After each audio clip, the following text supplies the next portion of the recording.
a esta diapositiva de acá. Ciclo menstrual. A ver, el ciclo menstrual de la mujer, un ciclo normal dura aproximadamente 28 días. ¿Sí? 28 días. Perfecto. El día que la mujer ovula es el día 14. Obviamente estamos hablando de ciclos regulares, ¿no? Las mujeres irregulares no se sabe con exactitud el día de su ovulación. Muy bien. Entonces, el ciclo menstrual va a comprender una primera etapa de descamación o fase menstrual que dura aproximadamente 4 días. La fase proliferativa que va a durar hasta el día 14 que se produce la ovulación. Y la segunda fase, la fase secretora. Muy bien, en la fase proliferativa, lo que va a predominar, ¿no? Va a ser la FSH, la gonadotropina que va a predominar es la FSH, mientras que en la fase secretora, la que va a predominar, la gonadotropina, es la LH. Muy bien, la FSH básicamente va a servir para la selección de la cohorte folicular con la posterior selección del folículo predominante que va a ser el que a posterior va a ovular.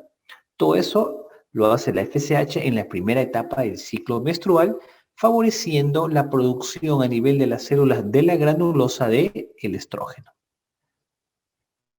Cuando se produce el pico preovulatorio de la LH, como vemos acá, 12 horas posterior a este pico preovulatorio de la LH se produce la ovulación. Este folículo se transforma en cuerpo lúteo y este cuerpo lúteo es el que va a producir la progesterona y en menor medida el estrógeno, ¿sí? Con lo cual en la segunda etapa la progesterona va a ser la hormona que va a predominar, ¿sí? Muy bien. Entonces, no olvidemos que a nivel del hipotálamo, sobre todo a nivel del núcleo arcuato, se produce, ¿qué hormona? La GnRH o la hormona liberadora de las gonadotropinas, la cual va a ser liberada de manera pulsátil. ¿Se acuerdan? Pulsos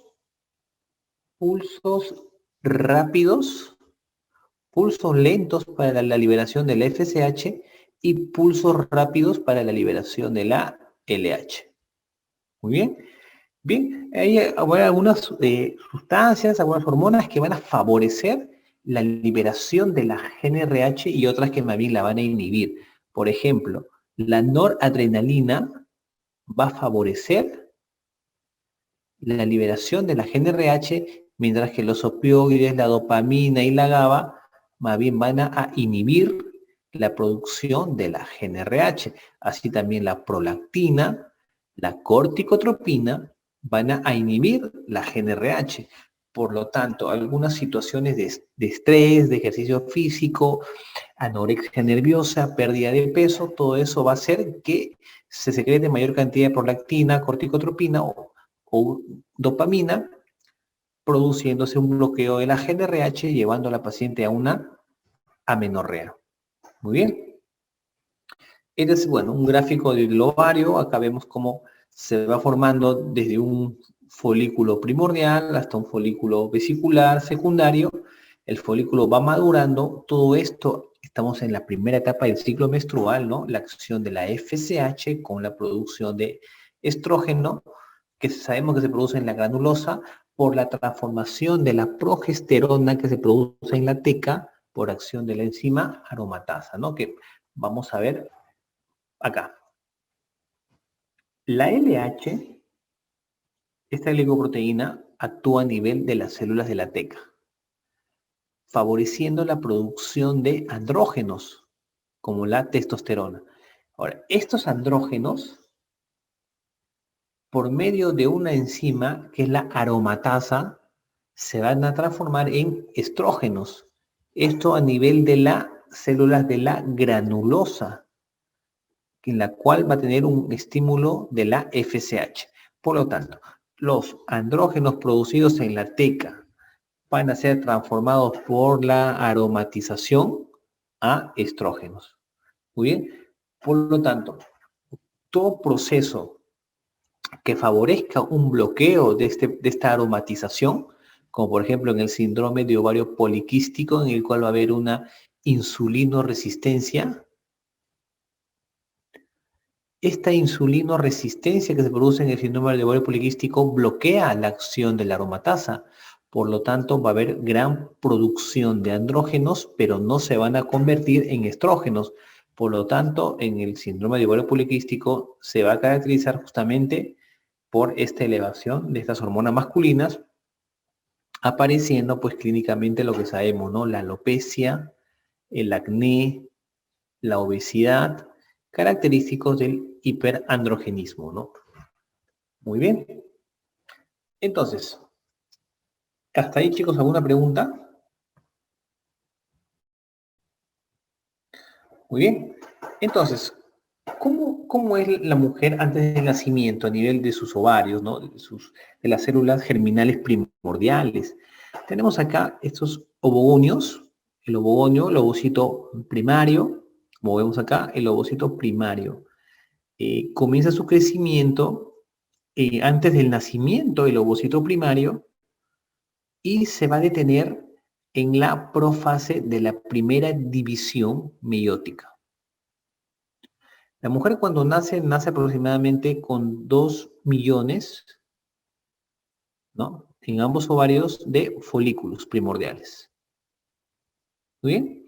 Ahora, de estos 2 millones, cuando la mujer llega a la pubertad, solamente van a sobrevivir aproximadamente 400.000, de los cuales solamente van a ovular a lo largo de la vida 400.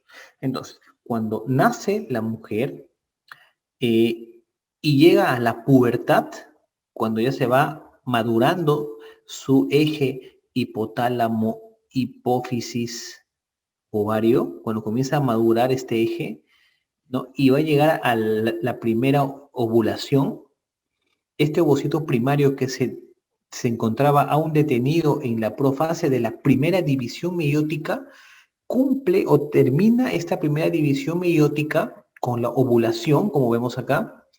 Se produce la ovulación, ¿no?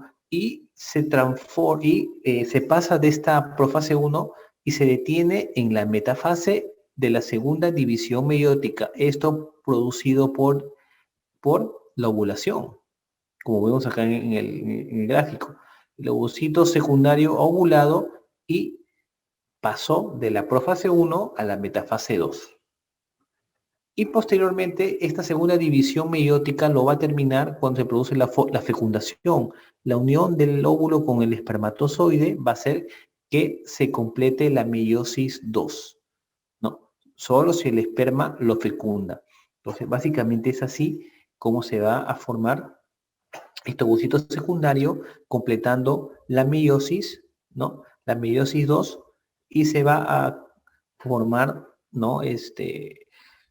Aquí los ovocitos, que posteriormente van a continuar con los ciclos menstruales y se va a producir más adelante, ¿no? la gestación. Muy bien. Entonces, bien, aquí tenemos unos cuadros de un poco un resumen de todo lo que hemos explicado. Entonces, aquí en este cuadro que está acá, lo que está de verde viene a ser la FSH. La folícula estimulante, vemos en el gráfico cuántos picos tiene, cuántos picos máximos tiene la FSH y cuántos picos máximos tiene la LH durante todo el ciclo menstrual. La FSH vemos que tiene 2 picos. Un pico a la mitad de la fase proliferativa, ¿no? Y va a tener un segundo pico preovulatorio, mientras que la LH solamente tiene un solo pico preovulatorio. Y recuerden que este pico preovulatorio de la LH es estimulado por el pico máximo del estrógeno. El estrógeno va a tener una elevación máxima previa a la elevación del LH, produciendo un feedback positivo que va a disparar el pico preovulatorio de la LH, ¿sí? Entonces, la FSH tiene 2 picos máximos y la LH un pico preovulatorio solamente.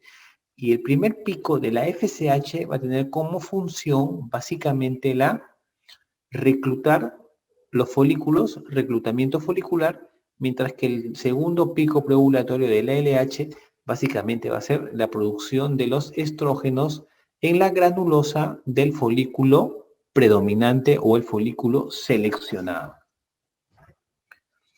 Entonces, cuando nosotros decimos que una mujer es irregular, que tiene ciclos irregulares, ¿a qué parte del ciclo menstrual nos referimos que es la parte más irregular, la parte más variable? ¿La primera fase o la segunda fase?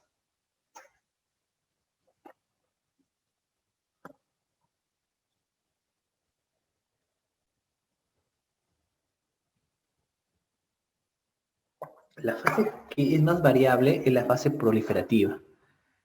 ¿Sí? Entonces, si una mujer tiene, por ejemplo, menstrua cada 35 días,